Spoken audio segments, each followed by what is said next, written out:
एक घटना आंखों के सामने आ रही है। एक ट्रेन में जैन बहन थे, डिलीवरी का समय था, लेकिन किसी कारणवश उनको जाना पड़ा। 9वां महीना चल रहा था और ट्रैवलिंग करनी पड़ी। अचानक दर्द हुआ, उनको लगा कोई पेट के गड़बड़ के कारण वो टॉयलेट में चली गई। और टॉयलेट में जब वो बैठे उस समय ये कबोर्ड वाले, मतलब उसका जो छेद होते थे वो बड़े होते थे टॉयलेट के, ट्रेन के टॉयलेट की बात कर रहा हूँ, वो बड़े होते थे। वो बहन बैठे, दर्द हुआ उनको, और वो दर्द ऑर्डिनरी दर्द नहीं था, प्रसूति का दर्द था, डिलीवरी का दर्द था। और उसी दर्द में बच्चा हो गया, और जो छेद होता है ना टॉयलेट का, उसमें से बच्चा गिर गया। ट्रेन चल रही है, वो बैठ तो बाहर है, चिल्ला रही, मेरा बच्चा, मेरा बच्चा। चेन खींची, चेन खींचने के बाद रुके, ट्रेन तो रुकी, नीचे उतरे। तब 5 मिनट पहले कोई दूसरी ट्रेन आने वाली थी। टाइमिंग के हिसाब से किसी ने देखा कि 5 मिनट पहले नीचे कोई पीछे ट्रेन आने वाली है, लेकिन वो योगा नहीं योग 15 मिनट लेट थी। ये भागे भागे भागे कि बच्चा, कोई वो देखा, कोई सोच में भी नहीं सकता था कि बच्चा मिलेगा, लेकिन पीछे भागे। 200-500 मीटर ट्रेन आगे जा चुकी है, पीछे भागे। देखो पुण्य होता है, पत्थर होते ना, पत्थर चारों तरफ, उसके बीच में पहले आज भी होते लकड़ा रहता है, गैप में थोड़ी थोड़ी देर में लकड़ा आता है। उसी गैप पर वो लड़का गिरा, ऊपर से पूरी ट्रेन चली गई, उसको कुछ नहीं हुआ, वो जीवित रहा। उसको लेकर देखा तो जीवित है, लेकर आए। एक महात्मा दूसरे महात्मा से ये प्रसंग कह रहे हैं। वागड़ समुदाय के महात्मा, कलापुन सूर्य समुदाय के महात्मा एक महात्मा को ये प्रसंग कर रहे। वो दूसरे महात्मा बोल रहे, ऐसा हो सकता है? बोलता हाँ। तुम उन बहन को जानते हो? बोलता हाँ जानता हूँ। ये महात्मा कह रहे कि हाँ मैं जानता हूँ। कैसे जानते हो? क्योंकि वो मेरी माँ थी और वो बच्चा मैं ही हूँ। जब बच्चा बचा तभी उन्होंने, मेरी माँ ने कह दिया, कोई शासन का कोई नया वर्जन आया है, टॉप क्लास का वर्जन आया है कि इस परिस्थिति में वो बच कर, ये पुण्य होते। आज वो कलापुन सूर्य समुदाय में वो महात्मा है जीवन, जो बच्चे के रूप में थे। कोई संयम लेने का योग था, पुण्य था, शासन उनको मिलना था। तो हमें भी कोई ऐसा पुण्य किया है कि प्रभु के शासन में हमारा जन्म हुआ।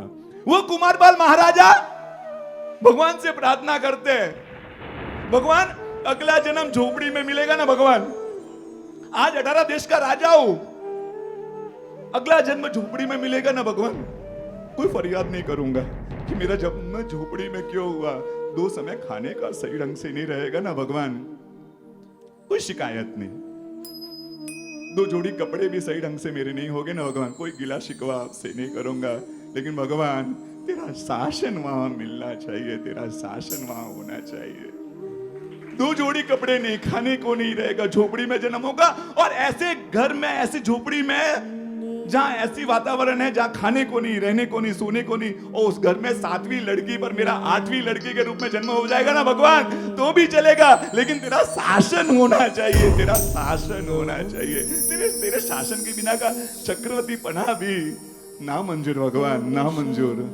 और तेरे शासन के बिना, तेरे शासन के साथ झोपड़ी में भी जन्म भगवान मंजूर। तेरा शासन होगा तो मेरी माँ है ना, मुझे कान में पहला अक्षर नवकार का न सुनाएगी।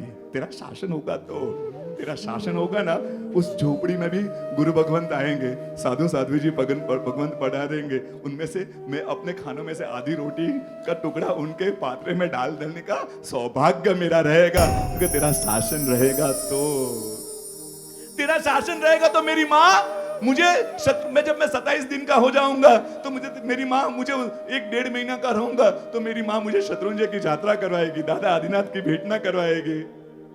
मैंने देखा है 1.5 महीने 2-2 महीने के बच्चे, शासन की माता है, उनको लेकर चढ़ते हैं भगवान तक, उनको स्पर्श करवाना है, दादा को स्पर्श करवाना है। अब वो उसकी हाइट उस भगवान के पैर जितनी भी नहीं होती है, लेकिन कैसे भी करके ऊपर दादा को स्पर्श करवाते हैं।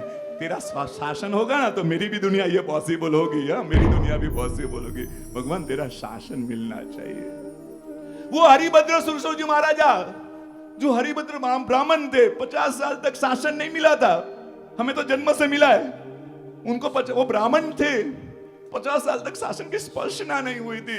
लेकिन जब स्पर्शना हुई ना तो उनके क्या 1444 ग्रंथ के रचयिता बने।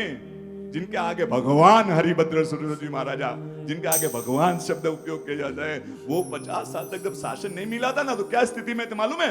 वो कहते थे सामने से पागल हाथी आ रहा हो, बचने का कोई साधन नहीं है, सिर्फ जैन मंदिर है, उसमें घुसे तो बच सकते हैं। वो क्या कहते थे मालूम है? जैन मंदिर में घुसने से ज्यादा अच्छा हाथी के पैर के नीचे कुचल कर मर जाना अच्छा, लेकिन जैन मंदिर में जाना नहीं। ये जिनके शब्द थे, भगवान की मजाक उड़ाते थे। ये भगवान बैठे, हाँ, लड्डू पेड़े चढ़ते हैं, नैवेद्य फल चढ़ते हैं, खा खा कर मोटे हो गए, ऐसे अरिहंत परमात्मा का मजाक उड़ाते थे। लेकिन जब शासन की स्पर्शना हुई ना, तो जो भविष्य के हरिभद्र सुरसो जी महाराजा हुए, ये शासन का स्पर्श, हमें प्रभु के शासन का स्पर्श मिला है। वीर से है प्यार तो हर पल ये कहना चाहिए, मैं रहूं या ना रहूं शासन की एकता चाहिए।